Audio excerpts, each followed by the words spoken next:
Salut Jean-Christophe, comment vas-tu? Ça va très bien toi-même. Et toi, Patricia, comment tu vas? Ça va très bien, très T'as bien. passé une bonne semaine de fête? Une incroyable semaine de fête avec des amis en or, plein de surprises, ça n'a pas arrêté. Donc, je suis Good. hyper bien entourée. Excellent. Ça, c'est des bonnes nouvelles. Oui, je vous salue, mes amis d'amour. Je vous aime. Alors, de quoi on parle aujourd'hui? Ben, en fait, j'ai reçu une demande spéciale cette semaine par courriel, donc je trouvais ça très intéressant. Que justement on prenne la peine de nous écrire pour des suggestions. Et c'est en lien avec le trouble du spectre de l'autisme. Ah, Mhm. good. Donc, très intéressant, surtout étant donné que, étant en France, je constate à quel point les pratiques par rapport aux évaluations et aux interventions en lien avec le trouble du spectre de l'autisme sont très, très différentes d'emblée entre le Québec et la France. Puis, il y a plusieurs aspects qu'on voit par rapport à l'autisme qui dénotent encore de mythes et de fausses croyances. Donc, je me dis, ça pourrait être intéressant de faire le tour aujourd'hui, puis de discuter Mhm. un peu de qu'est-ce qu'on peut faire chacun de notre côté au niveau de ce diagnostic-là. Parfait. Excellent. Donc, d'emblée, le trouble du spectre de l'autisme, on est dans un trouble neurodéveloppemental qui est assurément le plus complexe de l'humain. OK?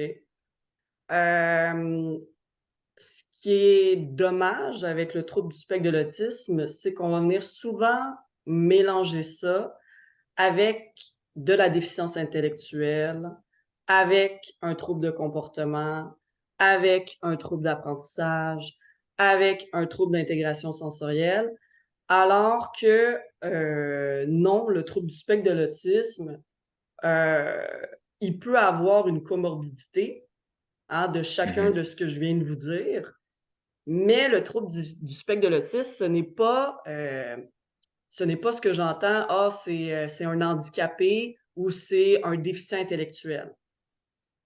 Ça, d'emblée, on n'est pas là-dedans du tout. Mhm. Hum, et surtout, un message pour les parents, ce qu'il faut vous rappeler aussi, c'est que votre enfant, il est très intelligent. OK? C'est un enfant qui est intelligent.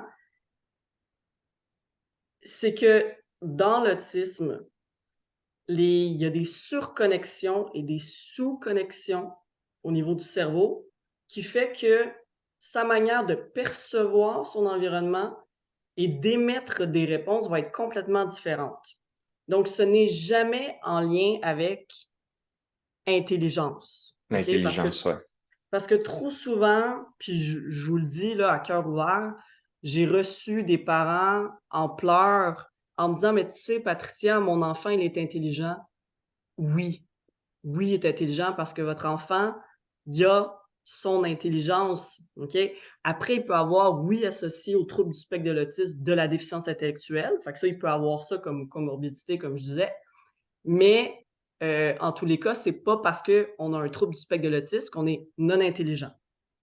Preuve, on est entouré de grands génies et de grandes personnes qui apportent des choses absolument incroyables dans ce monde qui ont un trouble du spectre de l'autisme. Mhm. Le, je dirais pas le cliché, mais il y a un personnage d'une série télévisée de Big Bang Theory. Ben C'est un oui, nom dit, mais Sheldon Cooper, Sheldon. il est probablement Asperger. Tu sais, il y a beaucoup de traits qui démontrent un TSA. Puis il est extrêmement brillant dans son domaine, mais un peu socialement inapte. Pourquoi? Parce qu'il perçoit pas le monde comme tout le monde. Il le Exact. perçoit à sa manière. Fait que ça, c'est le meilleur exemple. Ceux qui connaissent The Big Bang Theory, Sheldon Cooper, c'est un très bon exemple. Puis je traite des Asperger, puis ils me disent tout, ben, je trouve pas qu'est-ce qui est drôle avec lui. Pourtant, je le comprends, ce Ouais. gars-là, puis c'est pas pour rien, tu sais. Sheldon, pour moi, c'est la meilleure. réplique d'un enfant trouble du spectre de l'autisme, anciennement typiquement nommé Asperger, parce que maintenant ça a disparu, là. Dans le fond, c'est comme inclus dans le DSM au niveau du trouble du spectre de l'autisme, mais il n'y a plus la Ouais, catégorie comme c'était nommé auparavant. Mais effectivement, dans sa manière d'aborder les situations, tu le vois qu'il met tout en place au niveau des stéréotypies liées à l'autisme par rapport à justement ses inconforts sociaux, comme tu l'as dit, mais aussi toute l'analyse aussi de bon, je veux que mon verre d'eau soit placé directement toujours sur mon sous-verre avec une forme de rigidité, mais que lui, il se rend pas compte que par rapport au reste des personnes, ça peut créer un écart. Hein? Mais parce que c'est lui, ça. dans l'autisme, ce qui est le plus important, puis vous allez le remarquer, hein, si vous avez un enfant autiste ou si vous travaillez avec des enfants qui sont autistes, tout est une question de perception. OK? De Mhm. perception et de sensation. On est dans le perceptuel, on est dans le sensoriel. Si vous rentrez, vous, dans une salle de conférence, la première chose que vous allez vous dire en tant qu'humain, parce qu'on est des êtres sociaux, vous allez vous dire: «Ah, qui est-ce que je connais dans la salle? Hein? Ah, Jean-Christophe, je t'ai reconnu, je vais aller voir Jean-Christophe». OK? Mais une personne autiste, quand elle va rentrer dans une salle, elle va regarder: «Est-ce que l'éclairage est agressant pour moi? Est-ce qu'il est trop fort? Est-ce qu'il est trop faible? Mhm. Est-ce que je vais me positionner près de la fenêtre pour avoir un petit peu de vent parce que cette fenêtre-là est ouverte? Est-ce que je vais plutôt me mettre un petit peu plus près de la porte parce que je sais que moi, je me connais, je vais vouloir être un petit peu plus près de la sortie parce que si je vais dans le fond, je vais me sentir un petit peu trop comprimé. Est-ce que Est-ce que si je me positionne là, est-ce que le haut-parleur va être trop fort pour moi? Ça va me déranger, mais un coup assis, j'aurais plus le goût de changer de place, me lever devant tout le monde. Tu sais. C'est toutes ces stratégies-là. exact. Ouais. Fait qu'il y a Fait que- beaucoup de notions de stratégie dans ça, ouais. tu sais. Leur Puis de stratégie par rapport à s'adapter à notre monde, à nous, parce que effectivement, il y a un décalage entre notre monde qui est un peu plus conventionnel pour nous, qui est un peu moins conventionnel pour eux, tu sais. Fait que c'est toujours une question d'adaptation, tu sais. C'est ça. Puis dans le fond, ce qu'on vient de voir là-dedans, c'est que nous, on va avoir une certaine forme d'organisation au niveau de nos connexions synaptiques qui nous permet d'avoir un peu un équilibre, hein, au niveau des différents pôles. Mais vu qu'eux, ils ont une surconnectivité, surtout au niveau de tout ce qui est le domaine sensoriel, perceptuel, ils vont être vraiment beaucoup amenés à analyser les inconforts intra et les inconforts extra à l'extérieur de eux. Puis au niveau social, il va y avoir des sous-connectivités. Donc là, on va voir que justement, euh, ils vont arriver devant quelqu'un, ils vont déballer leur sac sur leur passion, qui est par exemple l'astronomie, mais sans faire attention aux signaux non-verbaux de la personne en face d'eux pour dire ouais, je suis peut-être un peu en train de l'ennuyer avec ma passion sur l'astronomie. Tu sais, ils vont pas vraiment décoder toutes ces mimiques-là, la gestuelle, les expressions non verbales, tout ça, c'est pas aisé. Hein? C'est Donc, ça. donc c'est ça, fait que ça demande beaucoup d'ajustement pour eux en société. Puis le sarcasme aussi, Mhm. ils ne le comprennent pas. Puis j'ai mon client qui était à ça. Lui était à ça, son petit frère était à ça aussi. Puis c'est ce qu'il me disait, il dit, je comprends pas que les gens peuvent aimer des shows d'humour. Je trouve pas ça drôle. Mais il y a comme une forme d'humour très particulier qui va dire, ah, ça c'est drôle, tu sais. Puis dans la formation SACAD, celle qui anime, tu sais, elle disait pour nous autres, ce qui peut être drôle, c'est une rangée de lumières qui sont toutes alignées, mais qu'il y en a une qui est complètement décalée des autres. Elle dit ça, c'est drôle à en mourir. Pas pour nous, Mais mais pas pour pour eux, oui. nous. Fait que c'est C'est comme une autre ça. forme d'humour. Qu'est-ce qu'ils trouvent drôle là-dedans? Moi, je serais curieux de savoir, tu sais, mais c'est complètement autre chose, tu sais. Fait que c'est pour ça Oui. que le sarcasme, ils comprennent pas. Fait que les sous-entendus, les inside jokes, ils vont passer à côté. Fait que. Mhm. Puis notamment, cette dame, Bridget Harrison, qui a créé le langage conceptuel SACAD, qui est une formation absolument incroyable, qui est donnée par elle et son équipe au Québec. Euh, Cette dame-là, à la base, c'est une travailleuse sociale et autiste, donc trouble du spectre de l'autisme. Mhm. Euh, et donc, à un moment donné de sa vie, il s'est dit, ben, je vais mettre de l'avant justement euh, qu'est-ce qui en est de la réalité vraiment de l'autisme. Parce que dans le fond, à chaque fois qu'il y a des conférences sur l'autisme, qu'il y a des livres sur l'autisme, qu'il y a des articles sur l'autisme, c'est tout le temps expliqué par des non-autistes, mais ils comprennent pas ce qu'on vit, ils comprennent pas c'est quoi notre réalité. Et elle s'est dit, non, moi, je vais créer une formation pour expliquer l'autisme aux non-autistes. Pas Donc, exactement le contraire. donc Ouais. nous. Et cette formation, ben, comme je te disais, moi, j'ai fait le module 1, puis c'est absolument génial.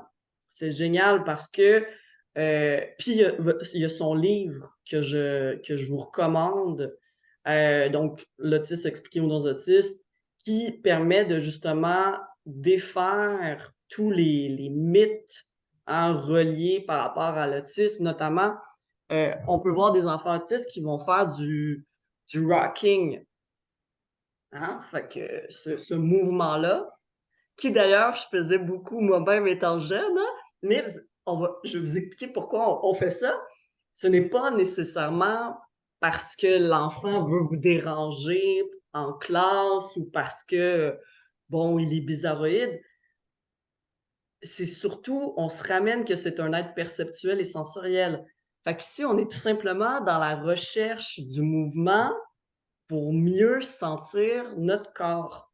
Parce que souvent, si on est hyposensible vestibulaire, et là, je vous ramène à ma capsule sur le sens vestibulaire, ou hyposensible proprioceptif au niveau de la conscience corporelle, bon, on va voir que l'enfant, c'est comme s'il y avait deux petits yeux, mais le reste était complètement flou. Fait que le rocking, c'est comme un moyen développé, tout comme une personne qui est sur une chaise berçante, pour augmenter la sensation corporelle et en même temps, la notion de mouvement avec le nerf auditif, le nerf Cochléo. vestibulo-cochléaire, ben, ça fait que l'enfant peut être plus attentif face à ce que l'adulte dit. Fait que moi, quand j'étais à l'école au primaire, quand j'étais jeune, ma mère a fait un décollement placentaire. Et elle avait dû être alitée pendant 1 mois. Et donc, moi, j'ai manqué d'input vestibulaire moi-même. Fait que j'étais un enfant qui faisait tout le temps ça pour écouter le professeur. C'était pas pour déranger la classe, ni le professeur. C'était tout simplement pour augmenter ma sensation de mouvement, me sentir dans mon corps et augmenter ma capacité d'écoute et d'attention. Ce que font Mhm. les personnes autistes. Si je me rappelle aussi, pour t'endormir, tu m'avais conté cette anecdote-là, tu tournais dans ton lit. Mais bon, Jean-Christophe! Ah oui, je me souviens de ça. On avait travaillé ça. Je me souviens de ça. Ton mari a été capable d'endurer ça? Eh! Ah oui! Oui, oui, à l'époque, tu vois, il me posait pas trop de questions. Non, C'est musique, correct. bon, à musique, moi, Ouais. jamais me posé trop de questions à ce niveau-là. Mais tu vois, par contre, ça, avec mes amis, à l'école, tu sais, quand t'es enfant, tu penses que tout le monde fait ça, tu sais, en fait, tu te poses pas la question. Puis je me rappelle, dans des camps de vacances, on entendait juste mon sleeping faire du bruit, tu sais, mon sleeping bag, parce que je tournais. Puis là, je me rendais compte que c'était juste moi qui faisais du bruit. Fait que j'étais comme, bon, OK, c'est peut-être pas tout le monde qui le fait. Mais, en tous les cas, ce qu'il faut se rappeler dans l'autisme, c'est qu'un enfant qui fait ça et qu'on introduit des méthodes pour empêcher ça, hein, le maniérisme ou les mouvements stéréotypés et tout, euh, ben on crée des dommages. L'enfant ne fait pas ça pour rien. Euh, Ce qui est le pire dans l'autisme, c'est empêcher justement ce que son système nerveux lui guide à faire parce que un système nerveux ne va pas chercher une stimulation de la sorte si ça lui apporte pas du bien-être, du réconfort, de la rassurance. et une meilleure disponibilité aussi attentionnelle. Mhm. Donc ça, c'est hyper important à se rappeler. Puis, j'écoutais une émission sur Netflix, ça s'appelait Explain. Ça expliquait différents sujets, puis il y en avait un, c'était sur l'intelligence artificielle. Vous allez voir, je pars de loin, mais il y a des similitudes parce que ce qu'il expliquait, c'est que il avait appris à l'intelligence artificielle à reconnaître c'était quoi une fête, un party. Puis quand il voyait des images, bon, il faisait sortir des images pour dire, OK, ah ça c'est du monde qui font une party, ah ça c'est du monde qui font une party. Il y avait tous des chapeaux de fête, il y avait des ballons, il y avait un verre, un drink, tout ça. Mais à un moment donné, ils se sont rendus compte, ce ne sont que des blancs et des asiatiques. Puis là, on dit, comment ça se fait que c'est... Pourquoi que ça inclut pas les Noirs, tu sais? Ils se sont rendus compte que les programmeurs, il y a très peu de Noirs, c'est beaucoup des Blancs ou des Asiatiques. Fait que ce qu'ils montraient, c'est des photos, beaucoup de leur ethnicité ou des photos Mm. personnelles, ce genre de choses-là. Fait que l'intelligence artificielle a appris juste avec qu'est-ce que il a été montré. Puis ce qu'il expliquait, c'est que l'intelligence artificielle ne fait pas de généralisation. Puis Vanessa, qui est enseignante en adaptation scolaire pour les TSA, elle dit, ah, c'est drôle ça. Elle dit, les TSA fonctionnent comme ça, ils font pas de généralisation. Ah Je ouais. trouve ça, il y a un lien entre les deux. Et en PNL, ce qu'on apprend, c'est qu'il y a des fautes du métamodèle qu'on appelle. Les violations du métamodèle, une des plus communes, c'est les généralisations. Mhm.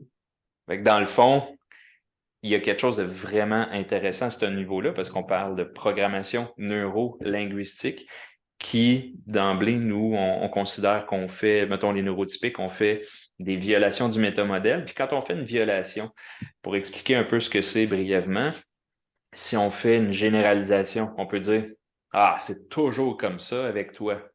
Toujours, toujours. Mais quand on dit c'est toujours comme ça, c'est qu'on vient de généraliser. Est-ce qu'il n'y a pas une exception à la règle?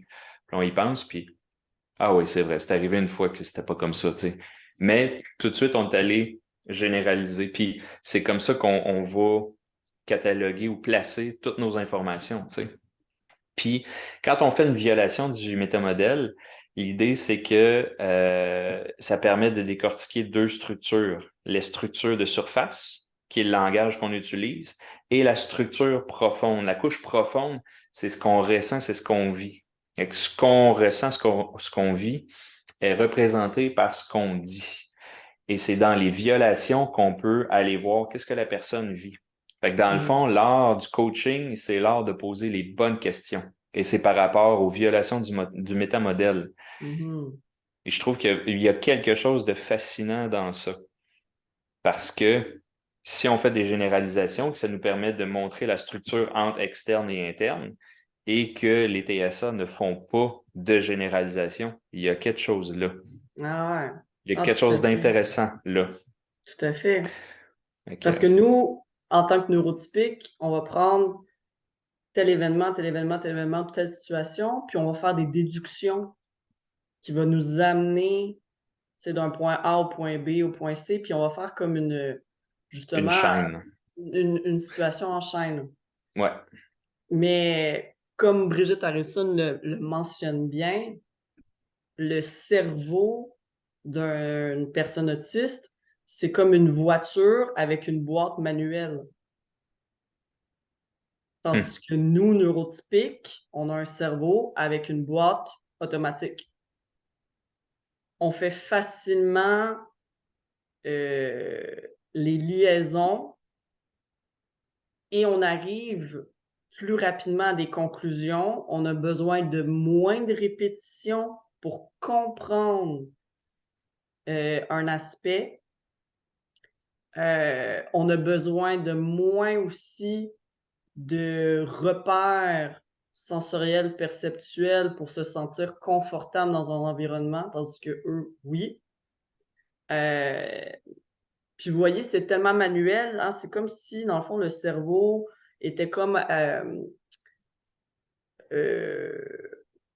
C'est comme s'il y avait comme plein de petites cases, hein, dans leur cerveau, puis tout est mis dans des cases. Puis notre travail en tant qu'ergothérapeute, puis en tant qu'ostéopathe, c'est de faire des liens entre ces cases-là. Que ce Que soit les, ouais, Oui, vas-y. j'allais dire que c'est correct que ça soit compartimenté, mais ce qui est intéressant pour eux, c'est d'être capable de faire le lien en deux cases, puis en avoir soit faire le pont ou une troisième case qui peut les englober, puis dire, ah, ça, c'est séparé, ça, c'est séparé, mais les deux peuvent être un tout, une similitude entre les deux, tu sais. Tout à fait. Ouais, Parce que ouais. si eux, ils ont catégorisé, par exemple, ça veut dire que la personne est contente. Puis, par exemple, un autre aspect, ça, c'est, je sais pas, moi, la personne est fâchée. Euh, mais de faire au moins le lien, OK, ça, c'est des émotions, de mettre ça dans une même catégorie, puis de faire ça dans, tu sais, de faire des plus grands ensembles, des plus grands tout, plutôt que ça soit tous segmentés, puis que ça fait pas de sens pour eux, puis qu'ils soient toujours étonnés et surpris face à un peu de tout au quotidien et déstabilisés. Ça aide énormément. Euh, Parce que tu l'as vu aussi avec ta clientèle TSA. Moi, j'en ai traité pendant des années et des années de tous âges. Ce qu'il faut se rappeler en autisme, c'est que c'est des personnes qui vivent énormément d'anxiété. Énormément d'anxiété. Mhm. Euh, Ils ont un petit système nerveux en état de stress parce que justement, il y a des bruits internes, hein, des sensations qui sont pas capables de mettre des mots dessus. Nous, neurotypiques, c'est plus silencieux quand même. Quand même plus silencieux. On a quand même plus de compréhension face à nos émotions. Encore là, on n'est pas parfait, hein? Loin de là. Fait que, mais eux, c'est encore plus flou. Fait que toutes les sensations, les émotions, les codes sociaux, qu'est-ce qui se passe à l'extérieur? Puis juste vous dire, moi, je traitais par exemple un petit coco en garderie et on avait le local de son groupe. Et quand il rentrait, ça a toujours été dans un même sorte d'environnement, OK? Et là, une journée, c'était la thématique de l'Halloween. Fait que là, il y avait des décorations, des guirlandes. Mhm. En plus, tout le monde était costumé.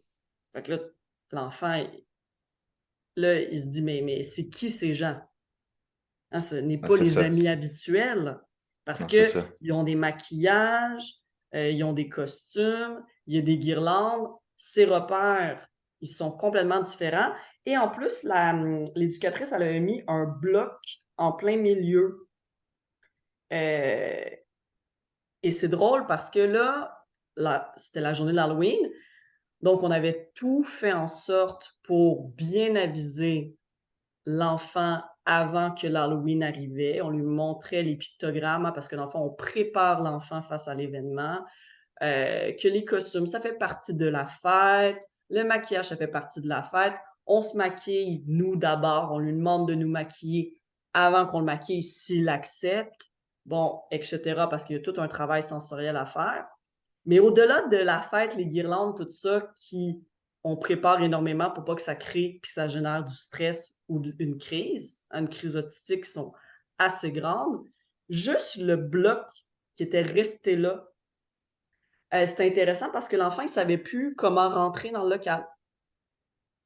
Le bloc faisait que, normalement, il rentrait dans le local, il tournait à gauche, il allait à droite, puis il s'assoyait là pour la routine du matin. Mais comme le bloc était là, son chemin, son parcours de marche habituel, il l'avait plus. Fait que la case dans son cerveau qui était le chemin dans mon local, il était plus là. Fait qu'il faut qu'il se refasse une nouvelle case chemin dans sa tête.